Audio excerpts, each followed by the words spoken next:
my precious friend. ನನ್ನ ಅಮೂಲ್ಯ ಸ್ನೇಹಿತನೇ, The promise for this month is found in Psalm 18:48. ಈ ತಿಂಗಳಿನ ವಾಗ್ದಾನ ಕೀರ್ತನೆ 18:48ರಲ್ಲಿ ನಾವು ಅದನ್ನು ನೋಡುತ್ತೇವೆ.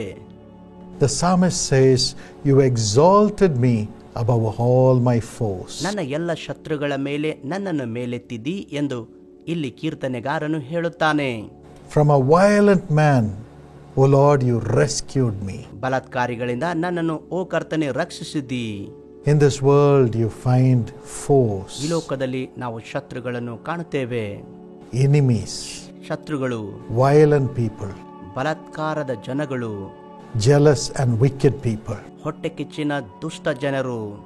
But the scripture says, ಆದರೆ ವಾಕ್ಯವು ಹೇಳುತ್ತದೆ, God will exalt you above all your foes and enemies. ನಿಮ್ಮ ಎಲ್ಲ ಶತ್ರುಗಳ ಮೇಲೆ ದೇವರು ನಿಮ್ಮನ್ನು ಮೇಲೆತ್ತುತ್ತಾನೆ. God will rescue you from all the violent people. ಎಲ್ಲ ಬಲಾತ್ಕಾರದ ಜನಗಳಿಂದ ದೇವರು ನಿಮ್ಮನ್ನು ರಕ್ಷಿಸುತ್ತಾರೆ. The scripture says, a man's enemies are from his own household. ಒಬ್ಬ ಮನುಷ್ಯನಿಗೆ ಅವನ ಮನೆಯವರೇ ವೈರಿಗಳಾಗುವರು ಎಂದು ವಾಕ್ಯವು ಹೇಳುತ್ತದೆ. Micah 7:6. ಮೀಕ 7:6ರಲ್ಲಿ.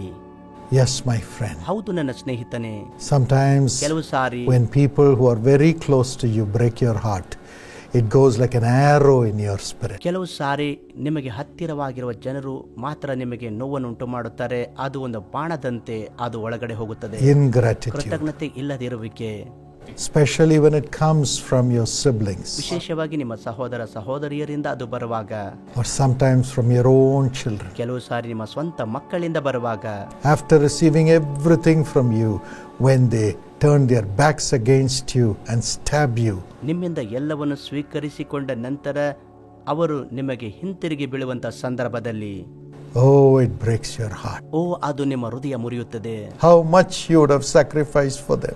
ಎಷ್ಟೋ ತ್ಯಾಗವನ್ನು ನೀವು ಅವರಿಗಾಗಿ ಮಾಡಿದಿರಲ್ಲ.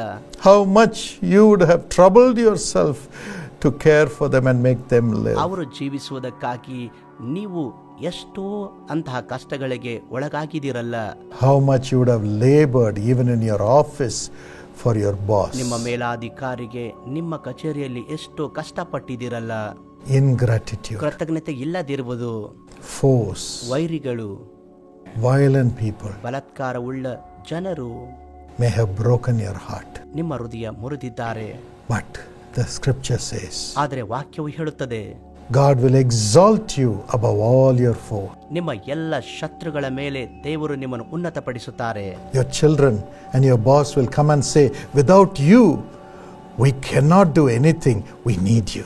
ನಿಮ್ಮ ಮಕ್ಕಳು ಮತ್ತು ನಿಮ್ಮ ಮೇಲಾಧಿಕಾರಿ ಬಂದು ನಿಮ್ಮ ಬಳಿಗೆ ಬಂದು ಹೇಳುತ್ತಾರೆ, ನೀನಿಲ್ಲದೆ ನಾವು ಏನು ಮಾಡುವುದಕ್ಕೆ ಸಾಧ್ಯವಿಲ್ಲ. God will increase you in honor and comfort you on all sides. ದೇವರು ನಿಮ್ಮನ್ನು ಹೆಚ್ಚಿಸಿ ಎಲ್ಲಾ ರೀತಿಯಲ್ಲಿಯೂ ನೀವು ಸಮಾಧಾನ ಹೊಂದುವಂತೆ ಮಾಡುತ್ತಾರೆ. Psalm 71:21 says so. ಕೀರ್ತನೆ 71:21ರಲ್ಲಿ ಹೇಳಲ್ಪಟ್ಟಿದೆ, What are the actions of the foes? ಶತ್ರುಗಳ ಕಾರ್ಯಗಳು ಏನಾಗಿರುತ್ತವೆ? First of all, a foe, an enemy, insults us. ಮೊದಲನೇದಾಗಿ ಶತ್ರುಗಳು ನಮಗೆ ಅವಮಾನಿಸುತ್ತಾರೆ. In Psalm 74 and verse 10, ಕೀರ್ತನೆ 74:10ನೇ ವಾಕ್ಯದಲ್ಲಿ the psalmist cries, ಕೀರ್ತನೆಗಾರನು ಕೂಗುತ್ತಾನೆ, How long, O Lord, will you allow our enemies to insult you? ದೇವರೇ, ವಿರೋಧಿಗಳು ಇನ್ನೆಲ್ಲಿಯ ತನಕ ನಿಂದಿಸುತ್ತಿರಬೇಕು? Will you let them dishonor your name forever? ನಿನ್ನ ನಾಮ ಸದಾಕಾಲ ಅವರು ತಿರಸ್ಕರಿಸಬಹುದು. He is talking about the enemies who dishonor God. ದೇವರನ್ನು ಅವಮಾನ ಪಡಿಸುವಂತ ನಿಂದಿಸುವಂತಹ ವೈರಿಗಳ ಕುರಿತಾಗಿ ಇಲ್ಲಿ ಮಾತಾಡುತ್ತಿದೆ. But the same thing happens to us also. ಕೆಲವು ಸಾರಿ ಅದೇ ರೀತಿಯಾಗಿ ನಮಗೂ ನಡೆಯುತ್ತದೆ. Our own family sometimes say they are our enemies and they dishonor us. ಕೆಲವು ಸಾರಿ ನಮ್ಮ ಸ್ವಂತ ಕುಟುಂಬದವರು ಹೇಳುತ್ತಾರೆ, ಅವರು ನಮ್ಮ ಶತ್ರುಗಳು, ಆ ರೀತಿಯಾಗಿ ನಿಂದಿಸುತ್ತಾರೆ. They insult us. ನಮಗೆ ನಿಂದಿಸುತ್ತಾರೆ. Even Saint Paul says, ಪೌಲನು ಕೂಡ ಹೇಳುತ್ತಾನೆ, Pray for us ನಮಗೋಸ್ಕರ ಪ್ರಾರ್ಥಿಸಿರಿ, that we may be delivered from wicked and evil people. ದುಷ್ಟ ಮತ್ತು ಕೆಟ್ಟ ಜನರಿಂದ ನಾವು ಬಿಡುಗಡೆ ಹೊಂದುವುದಕ್ಕಾಗಿ ಪ್ರಾರ್ಥಿಸಿರಿ. People who have no faith, ನಂಬಿಕೆ ಇಲ್ಲದ ಜನರಿಂದ, no love for God, ದೇವರಿಗೋಸ್ಕರ ಪ್ರೀತಿ ಇಲ್ಲ, no fear of God. ದೇವರ ಭಯವಿಲ್ಲ. They are wicked and evil and they insult us. ಅವರು ದುಷ್ಟ, ಕೆಟ್ಟ ಮತ್ತು ನಿಂದಿಸುವಂತಹ ಜನರು. They dishonor us. ಅವರು ನಮಗೆ ಅವಮಾನಿಸುತ್ತಾರೆ. My friend, ನನ್ನ ಸ್ನೇಹಿತನೇ, how does Jesus deliver us from such foes? ಅಂತಹ ಶತ್ರುಗಳಿಂದ ಯೇಸು ನಮಗೆ ಹೇಗೆ ರಕ್ಷಿಸುತ್ತಾರೆ? How did he overcome the power of his foes? ಆತನ ಶತ್ರುಗಳಿಂದ ಆತನು ಹೇಗೆ ಜಯಿಸಿದನು? The Bible says, even though they crucified Jesus, ಅವರು ಯೇಸುವಿಗೆ ಸಿಲುಬೆಗೆ ಹಾಕಿಸಿದರೂ ಕೂಡ ಎಂದು ಸತ್ಯವೇದವು ಹೇಳುತ್ತದೆ. those jealous people, ಅವರು ಹೊಟ್ಟೆ ಕೆಚ್ಚಿನ ಜನರು, wicked people, ದುಷ್ಟ ಜನರಾಗಿದ್ದರು. they were making fun of Jesus and insulting him even though he was suffering on the cross. ಶಿಲುಬೆಯ ಮೇಲೆ ಆತನು ಕಷ್ಟಪಡುತ್ತಿದ್ದರು. ಯೇಸುವನ್ನು ನೋಡಿ ಅವರು ಹಾಸ್ಯ ಮಾಡಿದರು ಮತ್ತು ಬಹಳವಾಗಿ ನಿಂದಿಸಿದರು. You believed in God. ನೀನು ದೇವರಲ್ಲಿ ನಂಬಿಕೆ ಇಟ್ಟಿದೀಯಾ? Then why is God not coming and saving you? ಯಾಕೆ ದೇವರು ಬಂದು ನಿನ್ನನ್ನು ರಕ್ಷಿಸುತ್ತಿಲ್ಲ? You said God is your father. ದೇವರೇ ನಿನ್ನ ತಂದೆಯಾಗಿದ್ದಾನೆ ಎಂದು ಹೇಳಿದಿ. Where is he? ಆತನು ಎಲ್ಲಿದ್ದಾನೆ? They went on criticizing and insulting him. ಅವರು ಟೀಕೆ ಮಾಡುತ್ತಲೇ ಅವಮಾನಿಸುತ್ತಲೇ ಮುಂದೆ ಹೋದರು. Said, if you're God, come and save yourself. You saved others. Now save yourself. ನೀನು ದೇವರಾಗಿದ್ದರೆ ನಿನ್ನನ್ನೇ ನೀನು ರಕ್ಷಿಸಿಕೋ, ನೀನು ಬೇರೆಯವರನ್ನು ರಕ್ಷಿಸಿದೀಯಾ ಎಂದು ಹೇಳಿದರು. But Jesus went through that agony to understand your agony. ಆ ಯಾತನೆ ಮೂಲಕ ಯೇಸು ಹಾದು ಹೋಗಿರುವಾಗ ನಿಮ್ಮ ಯಾತನೆಯನ್ನು ಅರ್ಥ ಮಾಡಿಕೊಳ್ಳುತ್ತಾನೆ. And he prayed from the cross. ಶಿಲುಬೆಯಿಂದ ಆತನು ಪ್ರಾರ್ಥಿಸಿದನು. As the foes, as the enemies were insulting him. ಶತ್ರುಗಳು ಆತನನ್ನು ಅವಮಾನಿಸಿ ನಿಂದಿಸುತ್ತಿರುವ ಸಮಯದಲ್ಲಿ, Father, forgive them. ತಂದೆಯೇ ಅವರನ್ನು ಕ್ಷಮಿಸು, Forgive them. ಕ್ಷಮಿಸು, For they know not what they do. ಅವರು ಏನು ಮಾಡುತ್ತಾರೆಂದು ಅವರು ಅರಿಯರು. He never gave an explanation for their insults. ಅವರ ಅವಮಾನಕ್ಕಾಗಿ ಯಾವ ವಿವರಣೆ ಅಲ್ಲಿ ಕೊಡಲಿಲ್ಲ. He never said, how can you insult me? I did so much for the people. ಬಹಳಷ್ಟು ಉಪಕಾರ ಜನರಿಗೆ ಮಾಡಿರುವಾಗ ಹೇಗೆ ನನ್ನನ್ನು ನಿಂದಿಸುತ್ತೀರಿ ಎಂದು ಹೇಳಲಿಲ್ಲ. But in Luke 23:34, ಲೂಕ 23:34 he just looked to God. ದೇವರನ್ನೇ ಆತನು ನೋಡಿದರು. When people insult you, ಜನರು ನಿಮಗೆ ಅವಮಾನ ಪಡಿಸುವಾಗ never look to them. ಅವರನ್ನು ನೋಡಬೇಡಿ, Never listen to them. ಅವರಿಗೆ ಕೇಳಬೇಡಿರಿ. Let the devil play his part. ಸೈತಾನನು ತನ್ನ ಪಾತ್ರವನ್ನು ವಹಿಸಲಿ. Just like Jesus did, you turn your eyes on God. ಯೇಸು ಮಾಡಿದ ಹಾಗೆ ನಿಮ್ಮ ಕಣ್ಣುಗಳು ದೇವರ ಮೇಲೆ ತಿರುಗಿಸಿರಿ. Turn your eyes on Jesus. ಯೇಸುವಿನ ಮೇಲೆ ನಿಮ್ಮ ದೃಷ್ಟಿ ಹಾಕಿರಿ. And just pray this prayer. ಈ ಪ್ರಾರ್ಥನೆ ಮಾಡಿರಿ. Father, forgive them. ತಂದೆಯೇ ಅವರನ್ನು ಕ್ಷಮಿಸು, Forgive them. ಕ್ಷಮಿಸು. They don't know what they are doing because they are blinded by their master, the devil. ಅವರು ಏನು ಮಾಡ್ತಾರೆ ಎಂದು ನಮಗೆ ಗೊತ್ತಿಲ್ಲ, ಯಾಕೆಂದರೆ ಅವರ ಯಜಮಾನನಾದ ಸೈತಾನನಿಂದ ಕುರುಡಾಗಿದ್ದಾರೆ. Forgive them. ಅವರನ್ನು ಕ್ಷಮಿಸಿರಿ, Forgive them. ಕ್ಷಮಿಸಿರಿ. If I don't pray, who will pray for them? ನಾನು ಪ್ರಾರ್ಥನೆ ಮಾಡದೆ ಹೋದರೆ ಅವರಿಗಾಗಿ ಯಾರು ಪ್ರಾರ್ಥನೆ ಮಾಡುತ್ತಾರೆ? My friend, that's how you destroy the power of the enemy. ನನ್ನ ಸ್ನೇಹಿತನೇ, ಆ ರೀತಿಯಾಗಿ ಶತ್ರುವಿನ ಬಲವನ್ನು ನಾಶ ಮಾಡುವಿ. And they are removed from your life forever. ಅವು ನಿಮ್ಮ ಜೀವಿತದಿಂದ ಸದಾಕಾಲಕ್ಕೂ ಹೋಗಲ್ಪಡುವು. The power of their virulence of enmity is broken, and either they are transformed or they are removed. ಅವರ ಶತ್ರುತ್ವದ ಶಕ್ತಿ ಮುರಿಯಲ್ಪಟ್ಟಿದೆ ಅಥವಾ ಅದು ಮಾರ್ಪಡಿಸಲ್ಪಟ್ಟಿದೆ, ಇಲ್ಲ ಅದು ತೆಗೆದು ಹಾಕಲ್ಪಟ್ಟಿದೆ. Even when I go through such circumstances, ನಾನು ಕೂಡ ಅಂತಹ ಸನ್ನಿವೇಶಗಳಲ್ಲಿ ಹಾದು ಹೋಗುವಾಗ the Lord has told me, ಕರ್ತನು ನನಗೆ ಹೇಳಿದ್ದಾರೆ, never defend yourself. ನಿನ್ನನ್ನು ನೀನು ಎದುರಿಸಬೇಡ. You don't need to talk about yourself to the people on this platform. ಈ ವೇದಿಕೆ ಮೇಲೆ ಜನರಿಗೆ ನಿನ್ನ ಕುರಿತಾಗಿ ಏನು ಮಾತಾಡಬೇಡ. Your job is only to talk about me, Jesus, the life giver, with your mouth through the platforms I give. ನಾನು ಕೊಡುವ ವೇದಿಕೆಯ ಮೂಲಕ ನಿನ್ನ ಬಾಯಿಯಿಂದ ನನ್ನ ಕುರಿತಾಗಿ ಮಾತ್ರ ನೀನು ಮಾತನಾಡುತ್ತಲೇ ಇರಬೇಕು. Forgive, ಕ್ಷಮಿಸು, love, ಪ್ರೀತಿ, bring life, ಜೀವ ತೆಗೆದುಕೊಂಡು ಬಾ, bless the people, ಜನರನ್ನು ಆಶೀರ್ವದಿಸು, even bless those who curse you. ಶಾಪ ಕೊಡುವವರಿಗೆ ಆಶೀರ್ವಾದ ಮಾಡು. Your job is to bless. ನಿನ್ನ ಕೆಲಸ ಆಶೀರ್ವಾದ ಮಾಡುವುದು. Yes, that's how we live in this world, my ಹೌದು, ಆ friends. ರೀತಿಯಾಗಿಯೇ ನಾವು ಜೀವಿಸಿದ್ದೇವೆ ನನ್ನ ಸ್ನೇಹಿತನೇ. When we bless, ನಾವು ಆಶೀರ್ವಾದ ಮಾಡುವಾಗ no curse can come and touch ಯಾವ us. ಶಾಪಗಳು ಬಂದು ನಮ್ಮನ್ನು ಮುಟ್ಟುವುದಿಲ್ಲ. Only God's blessings will come. ದೇವರ ಆಶೀರ್ವಾದಗಳು ಮಾತ್ರ ಬರುತ್ತವೆ. The love of the millions of people will come. ಲಕ್ಷಾಂತರ ಜನರ ಪ್ರೀತಿಯೂ ಬರುತ್ತದೆ And you shall live in this ಮತ್ತು world. ನೀವು ಈ ಲೋಕದಲ್ಲಿ ಜೀವಿಸುವಿರಿ. And secondly, when the enemies rise up against you. ಎರಡನೇದಾಗಿ ನಿಮ್ಮ ವಿರುದ್ಧವಾಗಿ ಶತ್ರುಗಳು ಏಳುವಾಗ They remove your splendor. ಅವರು ನಿಮ್ಮ ವೈಭವವನ್ನು ತೆಗೆದುಹಾಕುವರು. They work hard to remove your honor, your splendor, your glory. ನಿಮ್ಮ ಸನ್ಮಾನ, ನಿಮ್ಮ ಮಹಿಮೆ ಮತ್ತು ವೈಭವ ತೆಗೆದುಹಾಕೋದಕ್ಕೆ ಕಠಿಣ ಕೆಲಸ ಮಾಡುತ್ತಾರೆ. When people love you, ಜನರು ನಿಮಗೆ ಪ್ರೀತಿ ಮಾಡುವಾಗ they strive hard to remove that love from their hearts by spreading scandals against you. ನಿಮ್ಮ ಕುರಿತಾಗಿ ತಪ್ಪು ಮಾತಾಡುವುದರ ಮೂಲಕವಾಗಿ ಜನರ ಹೃದಯದಲ್ಲಿರುವ ನಿಮಗಿರುವ ಪ್ರೀತಿಯನ್ನು ತೆಗೆದು ಹಾಕುವುದಕ್ಕೆ ಪ್ರಯತ್ನಿಸುತ್ತಾರೆ. Psalm 78 and verse 61. ಕೀರ್ತನೆ 78:61 ನೋಡುತ್ತೇವೆ. He sent the ark of his might into captivity, his splendor into the hands of the enemy. ತನ್ನ ಪ್ರತಾಪವನ್ನು ಸೆರೆಯಾಗುವುದಕ್ಕೂ ಮಹಿಮೆಯನ್ನು ವಿರೋಧಿಗಳಿಗೂ ಒಪ್ಪಿಸಿಬಿಟ್ಟನು ಎಂದು ಹೇಳಲ್ಪಟ್ಟಿದೆ. Yes, the enemy tries to take over your splendor. ಶತ್ರು ನಿಮ್ಮ ವೈಭವ ಮಹಿಮೆಯನ್ನು ತೆಗೆದುಕೊಳ್ಳುವುದಕ್ಕೆ ಪ್ರಯತ್ನಿಸುತ್ತಾನೆ. The head of a textile company, which is the largest group in India, ಭಾರತದಲ್ಲಿ ಬಹಳ ಶಾಖೆಗಳನ್ನು ಹೊಂದಿರುವಂತಹ ಜವಳಿ ಕಂಪನಿಯ ಮುಖ್ಯಸ್ಥನು just a few days ago gave a statement in the press. ಪತ್ರಿಕಾ ಪ್ರಕಟಣೆಯಲ್ಲಿ ಒಂದು ಹೇಳಿಕೆಯನ್ನು ಕೊಟ್ಟರು. My son, ನನ್ನ ಮಗನು, my beloved ನನ್ನ son, ಪ್ರಿಯ ಮಗನು, whom I ನಾನು trusted, ಬಹಳವಾಗಿ ನಂಬಿದವನು, whom I raised, ನಾನು ಬೆಳೆಸಿದವನು, whom I supported, ನಾನು ಸಹಾಯ ಮಾಡಿದವನು, whom I empowered ನಾನು ಬಲ ಕೊಟ್ಟವನು and brought into the business, ಮತ್ತು ವ್ಯಾಪಾರದಲ್ಲಿ ತಂದೇನು, schemed against me. ನನ್ನ ವಿರುದ್ಧವಾಗಿ ಸಂಚು ಮಾಡಿದ್ದಾನೆ. I was the chairman of the group. ನಾನು ಸಮೂಹದ ಅಧ್ಯಕ್ಷನಾಗಿದ್ದೇನು. I was the head of the whole national company. ಇಡೀ ರಾಷ್ಟ್ರೀಯ ಕಂಪನಿಗೆ ನಾನೇ ಮುಖ್ಯಸ್ಥನಾಗಿದ್ದೇನು. But he tricked me and threw me out of my position. ಆದರೆ ಅವನು ಸಂಚು ಮಾಡಿ ನನ್ನ ಸ್ಥಾನದಿಂದ ಹೊರಗೆ ಹಾಕಿದ್ದಾನೆ. And he became the head, the chairman. ಈಗ ಅವನು ಅಧ್ಯಕ್ಷ ಸ್ಥಾನದಲ್ಲಿದ್ದಾನೆ. Today he tries to show the world that I have forgiven him. ನಾನು ಅವನಿಗೆ ಕ್ಷಮಿಸಿದ್ದೇನೆಂದು ಲೋಕಕ್ಕೆ ತೋರಿಸುವುದಕ್ಕಾಗಿ ಅವನು ಪ್ರಯತ್ನಿಸುತ್ತಾನೆ. He made me lose my splendor. ನನ್ನ ವೈಭವ ಕಳೆದುಕೊಳ್ಳುವಂತೆ ಮಾಡಿದ್ದಾನೆ. How can I forgive? ಹೇಗೆ ನಾನು ಅವನಿಗೆ ಕ್ಷಮಿಸಲಿ? How can I ever say with my mouth that everything is all right? ಎಲ್ಲವೂ ಸರಿಯಾಗಿದೆ ಎಂದು ನನ್ನ ಬಾಯಿಂದ ನಾನು ಈಗ ಹೇಗೆ ಹೇಳಲಿ? I will never do that. ನಾನು ಎಂದಿಗೂ ಮಾಡುವುದಿಲ್ಲ. My son, my own son, took away my splendor. ನನ್ನ ಸ್ವಂತ ಮಗನು ನನ್ನ ವೈಭವವನ್ನು ತೆಗೆದುಕೊಂಡನು. He has become my ಮತ್ತು enemy. ನನ್ನ ಶತ್ರುವಾಗಿದ್ದಾನೆ. My friend, ನನ್ನ ಸ್ನೇಹಿತನೇ, that's what the enemies do. ಅದನ್ನೇ ಶತ್ರು ಮಾಡುತ್ತಾನೆ. Wherever you have been successful, they come and take away that success from you. ಎಲ್ಲೆಲ್ಲಿ ಯಶಸ್ವಿಯಾಗಿದೆಯೋ ಅಲ್ಲಿ ಅವರು ಬಂದು ಆ ಯಶಸ್ವಿಯನ್ನು ತೆಗೆದುಕೊಳ್ಳುತ್ತಾರೆ.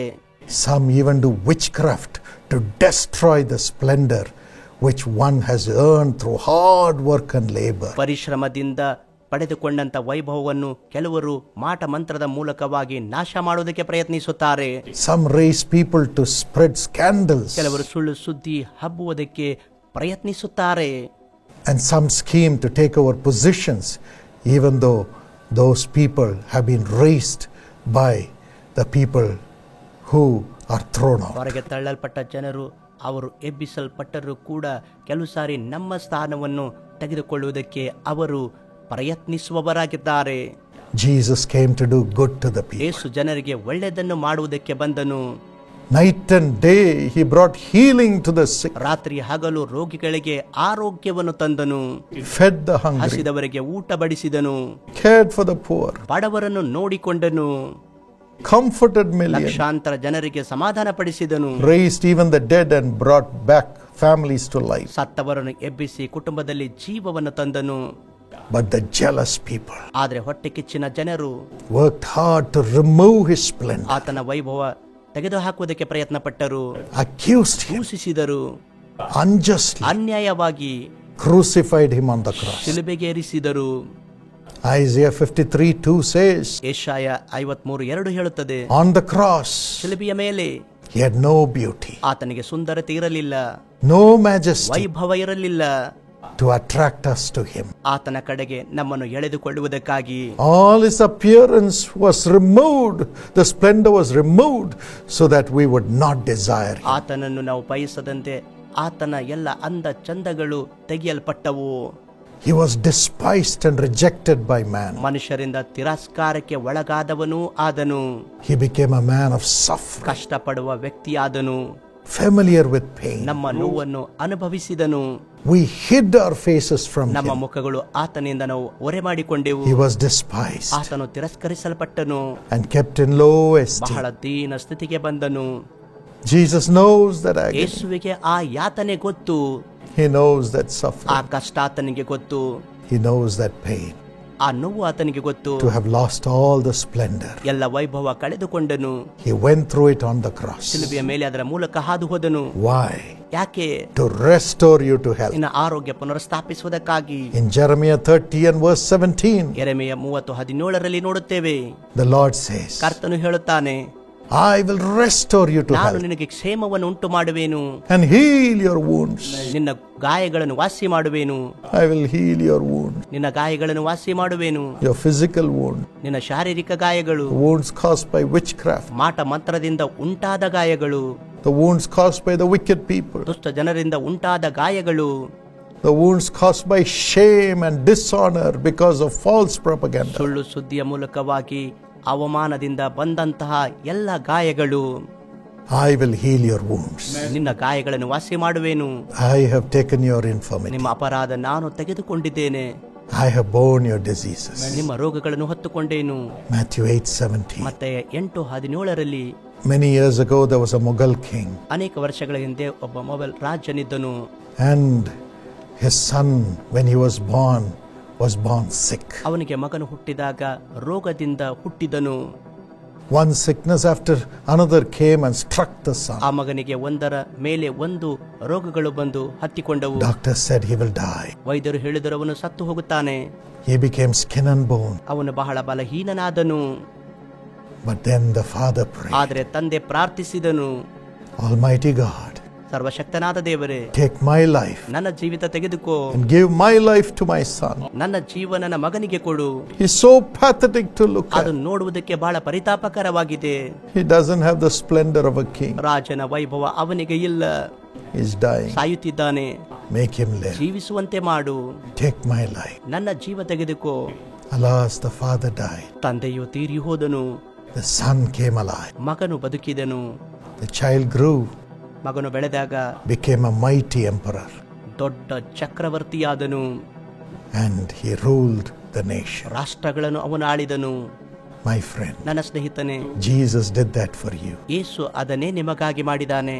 He gave up his splendor ಆತನು ತನ್ನ ವೈಭವವನ್ನು ಒಪ್ಪಿಸಿಕೊಟ್ಟನು, so that we may get our splendor back. ನಾವು ನಮ್ಮ ವೈಭವ ಹಿಂತಿರುಗಿ ಪಡೆಯುವುದಕ್ಕಾಗಿಯೇ. Whatever you have lost, ನೀವು ಏನೇ ಕಳೆದುಕೊಂಡರೂ ಕೂಡ, as you have Jesus in your life, ನಿನ್ನ ಜೀವಿತದಲ್ಲಿ ಯೇಸು ಇರುವಾಗ, as you surrender to him, ನೀವು ಆತನಿಗೆ ಒಪ್ಪಿಸಿಕೊಡುವಾಗ, he will give back everything that you have lost. ನೀನು ಕಳೆದುಕೊಂಡ ಎಲ್ಲವನ್ನು ಆತನು ಹಿಂತಿರುಗಿ ಕೊಡುವನು.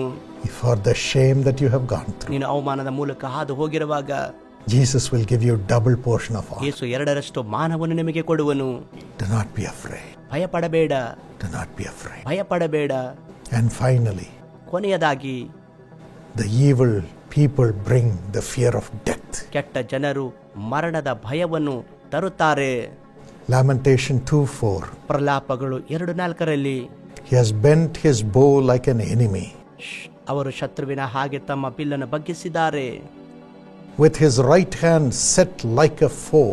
ವೈರಿಯ ಹಾಗೆ ತನ್ನ ಬಲಗೈ ಎತ್ತಿ ನಿಂತುಕೊಂಡಿದ್ದಾರೆ ಎಂದು ಹೇಳಲ್ಪಟ್ಟಿದೆ. And he has killed all who were delightful in our eyes. ನಮ್ಮ ಎದುರಿನಲ್ಲಿ ಇರುವ ರಮ್ಯವಾಗಿರುವ ಎಲ್ಲರನ್ನು ಕೊಂದು ಹಾಕಿದ್ದಾರೆ. He has killed all who were delightful in our eyes. ನಮಗೆ ಆನಂದವಾಗಿರುವ ಎಲ್ಲರನ್ನು ಕೊಂದು ಹಾಕಿದ್ದಾರೆ. He has poured out his fury like fire. ಆತನು ತನ್ನ ರೋಷವನ್ನು ಅಗ್ನಿಯ ಹಾಗೆ ಹೊರ ಹಾಕಿದ್ದಾನೆ.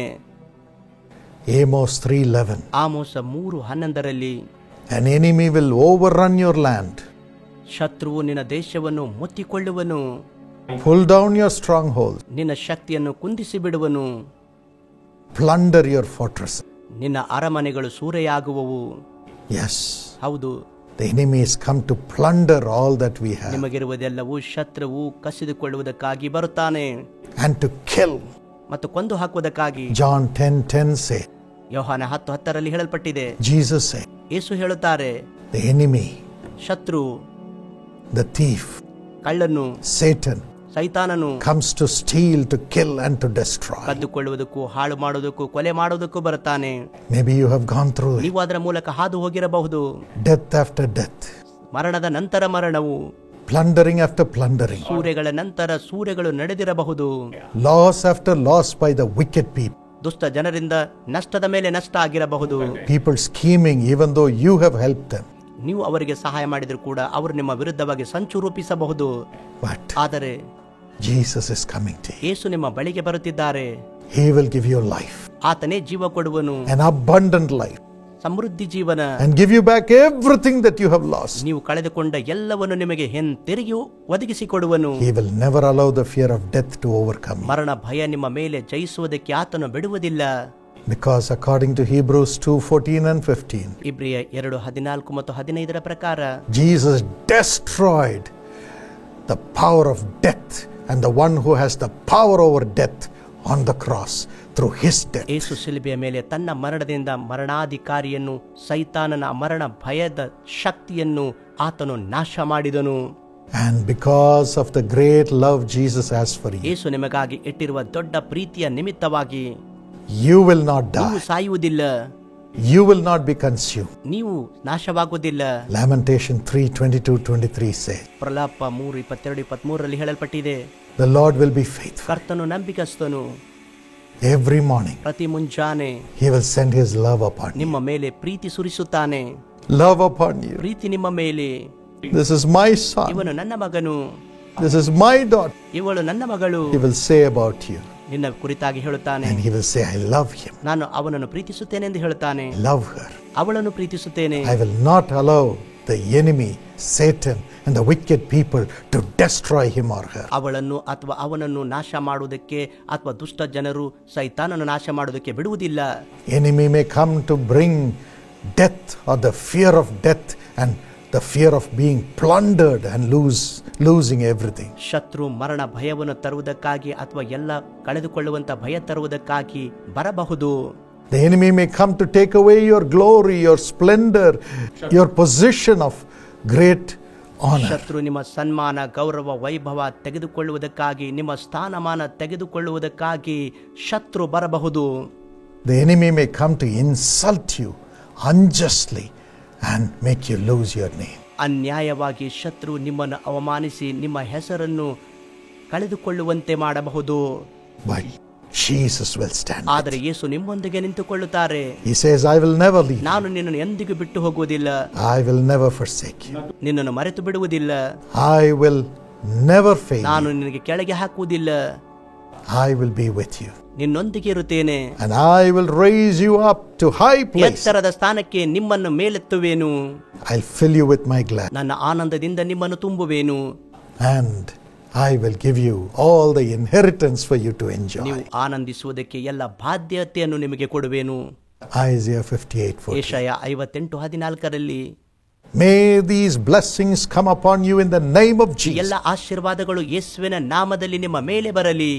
Lord, let all the foes, all the enemies of this world, enemies brought by Satan, be removed from their lives in Jesus' name. ಕರ್ತನೇ, ಸೈತಾನನ ಮೂಲಕವಾಗಿ, ಲೋಕದ ಮೂಲಕವಾಗಿ ಬಂದಂತ ಎಲ್ಲ ಶತ್ರುಗಳು ಅವರ ಜೀವಿತದಿಂದ ತೆಗೆದು ಹಾಕಲ್ಪಡಲಿ ಯೇಸುವಿನ ನಾಮದಲ್ಲಿ. Give them honorable life. ಗೌರವವುಳ್ಳ ಜೀವಿತ ಅವರಿಗೆ ಕೊಡು.